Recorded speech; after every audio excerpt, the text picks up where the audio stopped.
नमस्कार स्टूडेंट्स, आज अपने पढ़ने जा रहे हैं डेवलपमेंट बायोलॉजी में लेक्चर नंबर 45वां लेक्चर अपने करने जा रहे हैं।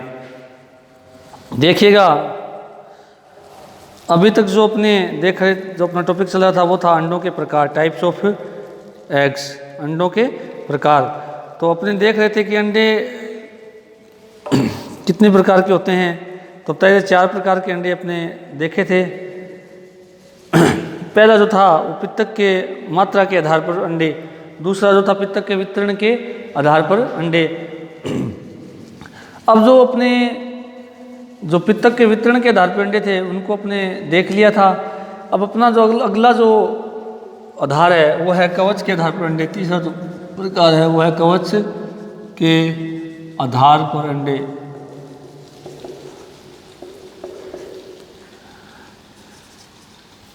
एग बेसिस ऑन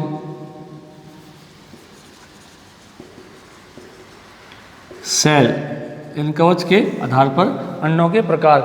अब कवच के आधार पर अंडों की यदि हम बात करें तो अंडे 2 ही प्रकार के होते हैं, क्लिडोइक एग और नॉन क्लिडोइक एग। क्लिडोइक एग कौन से होते हैं? वे अंडे जिनके चारों ओर कवच पाया जाता है। क्या पाया जाता है? कवच पाया जाता है। वो अंडे क्या कहलाते हैं? क्लिडोइक एग कहलाते हैं। यानी कि कठोर आवरण पाया जाता है। जैसे आपने अंडा देखा होगा, अपने मुर्गी का अंडा देखा है, क्लिडोइक एग का उदाहरण है। यानी कह सकते हैं कि कैल्शियम कार्बोनेट का एक कठोर कवच पाया जाता है। रेप्टाइल्स के जो अंडे हैं वो सारे किसके उदाहरण हैं? क्लिडोइक अंडों के उदाहरण हैं, यानी सहकोशी अंडों के उदाहरण हैं। दूसरे अंडे होते हैं अकोशी यानी नॉन क्लिडोइक एग। नॉन क्लिडोइक एग की यदि हम बात करें तो इनके अंदर क्या होता है? अंडों के चारों ओर कवच नहीं पाया जाता है, या यूँ कह सकते हैं कि कवच एब्सेंट होता है। तो वो अंडे क्या कहलाते हैं? नॉन क्लिडोइक एग कहलाते हैं। नॉन क्लिडोइक एग का उदाहरण जो है वो है एम्फियोक्सिस है, मनुष्य है, या यूँ कह सकते हैं स्तनधारी है, मेंढक है। ये सारे अंडे क्या है? नॉन क्लिडोइक एग कहलाते हैं। और इन अंडों के चारों ओर कैल्शियम कार्बोनेट का आवरण नहीं पाया जाता, और इनके चारों ओर एक यूँ कह सकते हैं कि लचीला या एक सॉफ्ट कवर पाया जाता है। तो सॉफ्टनेस पाई जाती है बाहर की ओर, तो इसलिए नॉन क्लिडोइक एग कहलाते हैं। तो कवच के आधार पर अंडे 2 प्रकार के होते हैं, 2 प्रकार के होते हैं।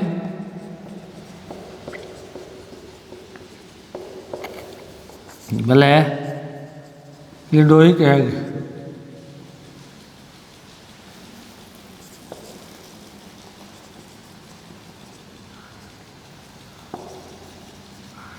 सहकोशी अंडे। क्या है? सहकोशी अंडे। वे अंडे जो जिनके चारों ओर क्या पाया जाता है? कैल्शियम का आवरण पाया जाता है।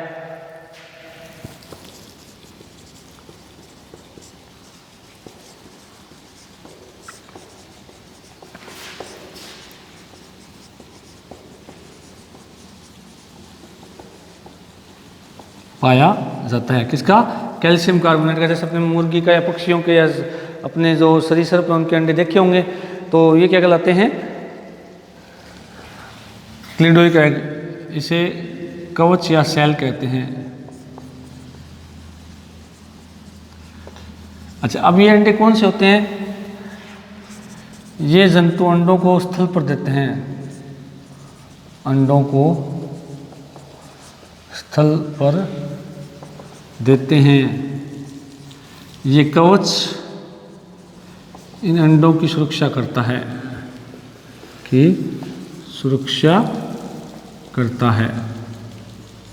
और सुरक्षा का मतलब ये हो गया कि सूखने से बचाता है, बाह्य आघातों से सुरक्षा करता है। उसके अलावा जो अंडा है वो अपने आप उस जो कवच है उस कवच के अंदर अपने आप में अंडे का एक सिस्टम, एक पूरा तंत्र विकसित होता है ताकि इसके अंदर बिना किसी बाधा के एम्ब्रियोनिक डेवलपमेंट हो सके। तो एग्जांपल्स की यदि हम बात करें, सरीसृप है, पक्षी है, कीट है, सरीसृप है, पक्षी है, प्रोटोथीरियन एनिमल्स हैं, जंतु। तो ये सारे अंडे कौन से कहलाते हैं? क्लिडोइक एग, सहकोशी अंडे कहलाते हैं। तो सहकोशी अंडों का मतलब समझ गए होंगे कि जैसे ये अंडा है, अंडे के ये क्या है, चारों ओर आवरण है, तो किसका बना होता है, कैल्शियम कार्बोनेट का। तो ये अंडा क्या कहलाता है, सहकोशी अंडा। और ये अगर आवरण नहीं हो कैल्शियम कार्बोनेट का तो वो अंडे क्या कौन से कहलाते हैं, अकोशी अंडे, जिनका अपने आगे अभी जिक्र करने जा रहे हैं।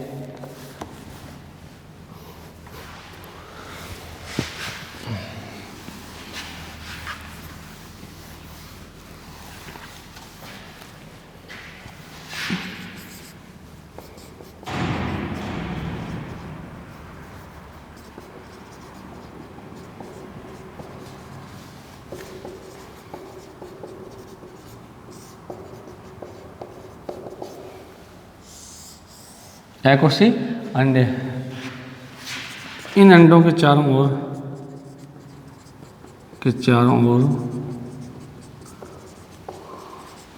किसी प्रकार का आवरण नहीं पाया जाता है, नहीं पाया जाता है। इन अंडों का परिवर्धन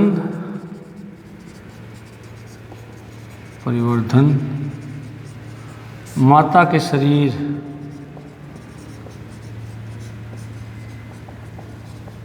होता है, यानी गर्भाशय के अंदर या माता के शरीर के अंदर होता है। तो इन अंडों को क्या कहते हैं, अकोशी अंडे। तो एग्जाम्पल जो आपको बताया था, मछलियाँ, एम्फीबिया,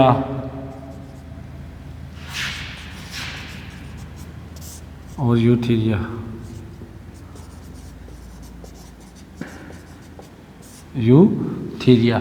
तो ये सारे अंडे कौन से कहलाते हैं, अकोशी अंडे या नॉन क्लिडोइक एग कहलाते हैं।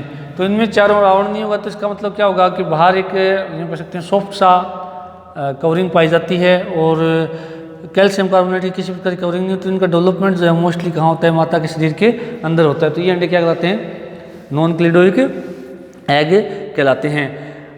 अब है चौथा जो प्रकार है अंडों का, वो है परिवर्धन के आधार पर अंडे,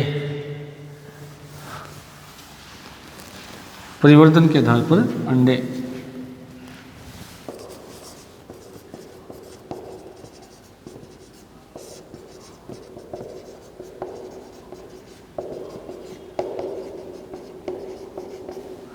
egg basis on development, egg basis on development. अब देखिएगा, डेवलपमेंट की यदि हम बात करें तो परिवर्धन जो है उसके आधार पर भी अंडे दो प्रकार के होते हैं। पहला कौन सा होता है, निर्धारी या मोज़ेक अंडे, और दूसरा है अनिर्धारी या नियमनकारी अंडे।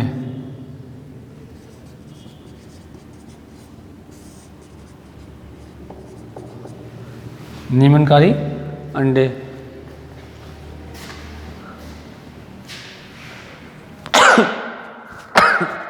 सॉरी। तो सबसे पहले निर्धारी या मोज़ेक अंडे कौन से होते हैं, इनके बारे में यदि हम बात करें तो निर्धारी या मोज़ेक अंडे वे होते हैं कि जिन अंडों का जो भाग है, अंडे के अंदर जो मौजूद जितने भी भाग है उनका भविष्य पहले से निर्धारित हो जाता है। तो वो अंडे क्या कहलाते हैं, निर्धारी या मोज़ेक अंडे कहलाते हैं। और निर्धारित जो अंडे होते हैं उनके अंदर यदि हम अंडे का कोई भाग क्षतिग्रस्त कर दें तो क्षतिग्रस्त करने के बाद में जब भ्रूण का डेवलपमेंट होता है तो भ्रूण के अंदर वो अंग एब्सेंट होते हैं, क्योंकि उन अंडों के अंदर भविष्य पहले से क्या होता है, निर्धारित हो जाता है। या यूँ कह सकते हैं कि एक अंडे के अंदर अलग अलग क्षेत्र बन जाते हैं। वो क्षेत्र बनने के बाद में मोज़ेक का मतलब होता है चितकबरा, मोज़ेक का मतलब यहाँ क्या होता है, चितकबरा होता है। और चितकबरे का मतलब यहाँ होता है कि अंडे के अंदर अलग अलग क्षेत्र बन जाते हैं। उन क्षेत्रों का निर्धारण पहले से तय होता है कि इस भाग से इस अंग का निर्माण होना होता है, और इस कारण वो अंडा एक प्रकार से अपने को मोज़ेक दिखाई देता है। और साथ में यदि अंडे के अंदर से उस क्षेत्र को यदि हम हटा दें तो भ्रूण के अंदर उस अंग का निर्माण नहीं हो पाता है। वो अंडे क्या कहलाते हैं, निर्धारित या मोज़ेक अंडे। और यूँ कह सकते हैं कि यदि अंडे के अंदर से यदि उससे कोई भी मोजेक पार्ट को हटा दे, किसी भी एक पार्ट को, तो अंडे के अंदर उस अंग का निर्माण नहीं हो पाता। इसके एग्जाम्पल जो हैं एनिलिडा, मोलस्का और जो एसिडियंस एनिमल्स हैं वो सारे के सारे इसके एग्जाम्पल है। कौन कौन से? एनिलिडा, मोलस्का और जो जितने भी एसिडियंस हैं वो इसके एग्जाम्पल्स हैं। दूसरा कौन सा अंडे होते हैं? अनिर्धारी या नियमनकारी अंडे। अनिर्धारी या नियमनकारी अंडों की यदि हम बात करें, जो अपने स्तनधारी जो इसका सबसे अच्छा उदाहरण होता है, इनके अंदर क्या होता है कि जो अंडों का जो प्रत्येक पार्ट है उसका भविष्य पहले से निर्धारित नहीं होता है, उसका भविष्य पहले से निर्धारित नहीं होता है। और यदि इनका जो निर्धारण होता है वो लगभग 3 विदलन होने के बाद में तय होता है कि कौन से पार्ट से कौन सा अंग बनेगा। और यदि अपने अंडे में से कोई एक भाग को हटा दें तो भ्रूण के अंदर सभी अंगों का निर्माण हो जाता है, क्योंकि इन अंडों का भविष्य जो है पहले से निर्धारित नहीं होता है। तो इसलिए इन अंडों को क्या कहते हैं? अनिर्धारित या नियमनकारी अंडे कहा जाता है। तो अपनी बात करें सबसे पहले निर्धारी या मोज़ेक अंडे।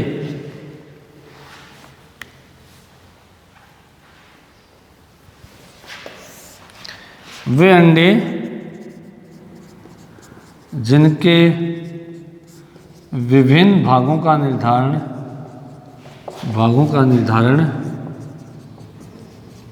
निषेचन से पहले या बाद में तुरंत हो जाता है, निषेचन से पहले या बाद में तुरंत हो जाता है, तुरंत हो जाता है, क्या कहलाते हैं? निर्धारित या मोज़ेक अंडे कहलाते हैं। इन अंडों में से किसी भी अंश को काट कर अलग कर दिया जाए तो उस भ्रूण के अंदर संबंधित अंगों का निर्माण भी नहीं हो पाता। इन अंडों में से किसी भाग को हटा दिया जाए, काटने का मतलब हटाना, हटा दिया जाए तो भ्रूण में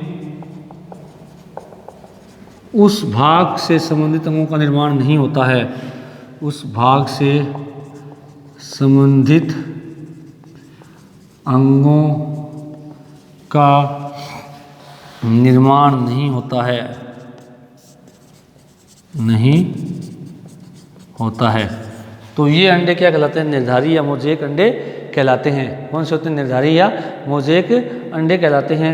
एग्जाम्पल है एनिलिडा, मोलस्का और एसिडियन। एनिलिडा,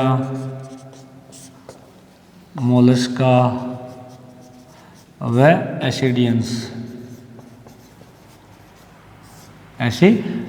ये इसके क्या हैं? एग्जाम्पल्स होते हैं। किसके? निर्धारी या मोज़ेक अंडों के। मोज़ेक का मतलब आप समझ गए होंगे कि अलग अलग क्या होते हैं? पार्ट्स होते हैं, और अलग अलग पार्ट्स होते हैं तो जिसके कारण क्या होता है कि उनमें से किसी एक पार्ट को हटा दें तो वो पार्ट इसमें नहीं बन पाता है। तो ये क्या कहलाते हैं? निर्धारी या मोज़ेक अंडे। उसका एग्जाम्पल कौन से हैं? एनिलिडा, मोलस्का और एसिडियंस। एनिलिडा के अंदर जैसे आप कैंचुआ पढ़ के आए, मोलस्का के अंदर अपने पाइला, यूनियो पढ़ के आए हैं, और एसिडियंस अभी अपने पढ़ ही रहे हैं। तो ये सारे के सारे क्या कहलाते हैं? निर्धारी या मोज़ेक अंडे। दूसरे अंडे कौन से होते हैं? अनिर्धारी या नियमनकारी अंडे। और अनिर्धारी या नियमनकारी अंडों के उदाहरण मनुष्य का अंडा या स्तनधारियों के अंडे।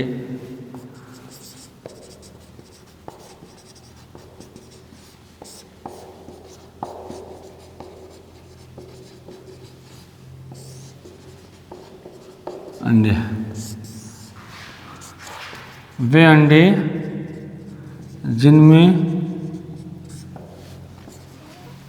अंडे के विभिन्न भागों का निर्धारण पहले से नहीं होता है, पहले से नहीं होता है। अगर अंडे में से किसी भाग को हटा दिया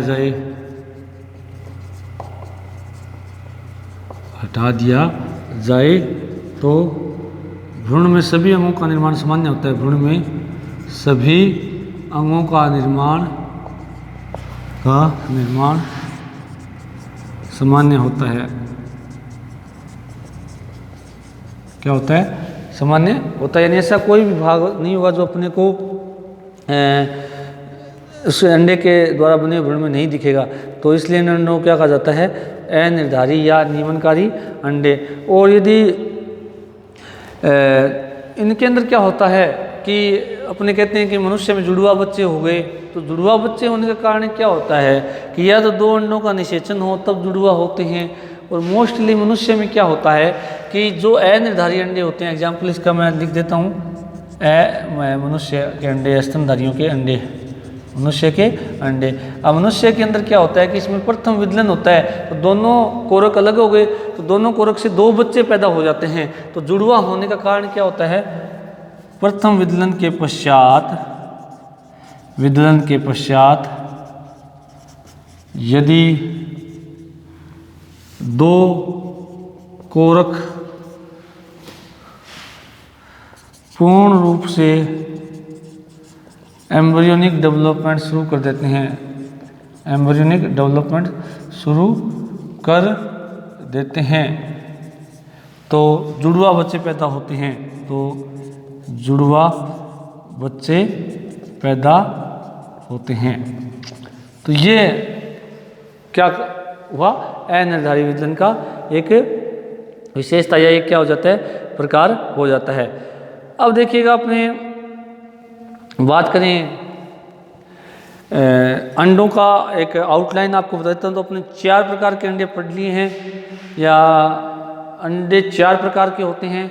पहला है पित्तक की मात्रा के आधार पर अंडे। पित्तक की मात्रा के आधार पर जो अंडे पड़े हैं अपने, वो कौन कौन से हैं? सबसे पहले अपित्त की, दूसरा सूक्ष्म पित्त की, तीसरा मध्यम पित्त की, और चौथा कौन सा होता है, अल्पपित्त की अंडे। तो ये 4 प्रकार के अंडे अपने एग्जाम्पल के रूप में देख लिए। और मैं स्टूडेंट्स आपको बता देता हूँ कि इसमें से डेफिनेट क्वेश्चन आता है अंडों के जो प्रकार है। तो अपने मैं एग्जाम्पल बोल देता हूँ, अपित्त की का अंडा जो है स्तनधारी का अंडा, जिसमें मनुष्य का अंडा जिसमें आता है। उसके अलावा सूक्ष्म पित्त की के अंदर जो है उदाहरण है एम्फियोक्सिस और ट्यूनिकेट्स, इसका क्या उदाहरण है। मध्यम पित्त की का उदाहरण जो है मेंढक है, डिप्नोई मछलियाँ हैं, पेट्रोमाइजोन है, एनलिडा है, ये सारे क्या हैं, मध्यम पित्त की के हैं। और अति पित्त की का उदाहरण आपको पता होना चाहिए कि जो अपने कीट हैं, रेप्टाइल्स हैं, उसके अलावा एम्फीबियंस हैं और एवीज के जो सदस्य हैं वो किसके हैं, अति पित्त की के उदाहरण। तो पित्तक की मात्रा के आधार पर अंडे 4 प्रकार के हो गए। दूसरा पित्तक के वितरण के आधार पर अंडों के प्रकार। तो पित्तक के वितरण के आधार पर अंडे 3 प्रकार के होते हैं। पहला था संपित्त के अंडे, दूसरा गोलार्ध पित्त के अंडे, तीसरे केंद्रक पित्त के अंडे। संपित्त के जो अंडे होते हैं इसका उदाहरण है जो जितने भी माइक्रोलेसिथिकल एग्स होते हैं, यानी सूक्ष्म पित्त की जो अंडे हैं वो सारे इसके उदाहरण हैं। गोलार्ध पित्त की जो अंडे हैं इनका उदाहरण आपको बता देता हूँ मैं, मछलियाँ, उभयचर, सरीसृप और पक्षी। केंद्र पित्त की का उदाहरण कौन से हैं, अपने कीट हैं। उसके अलावा तीसरा जो प्रकार था अंडों का जो अपने डिस्ट्रीब्यूशन का, वो कवच के आधार पर सहकोषीय अंडे और अकोषीय अंडे। सहकोषीय अंडों का उदाहरण सरीसृप और पक्षी होते हैं। अकोषीय जो अंडे हैं उसका उदाहरण खुद मनुष्य का अंडा है। उसके अलावा एम्फीबियंस हैं, ये सारे किसके उदाहरण थे, अकोषीय के। उसके अलावा चौथा जो प्रकार था परिवर्धन के आधार पर अंडे। तो पहले कौन से थे, निर्धारी या मोजेक अंडे। निर्धारी या मोजेक जो अंडे होते हैं ये आपको एग्जाम्पल में मैंने बता दिए कि इसका जो एग्जाम्पल है वो अपना एनलिडा है, मोलस्का है, एसिडियंस हैं, ये सारे के सारे किसके हैं, निर्धारी या मोजेक अंडों के। और अनिर्धारी अंडों का उदाहरण कौन सा है, अपना मनुष्य का अंडा। कल अपने कुछ अंडों के स्ट्रक्चर देखने का प्रयास करें, जिसमें मेंढक का अंडा है, कीट का अंडा है और मुर्गी का अंडा, जिसके हम विधि संरचना कल बात करेंगे। Thank you.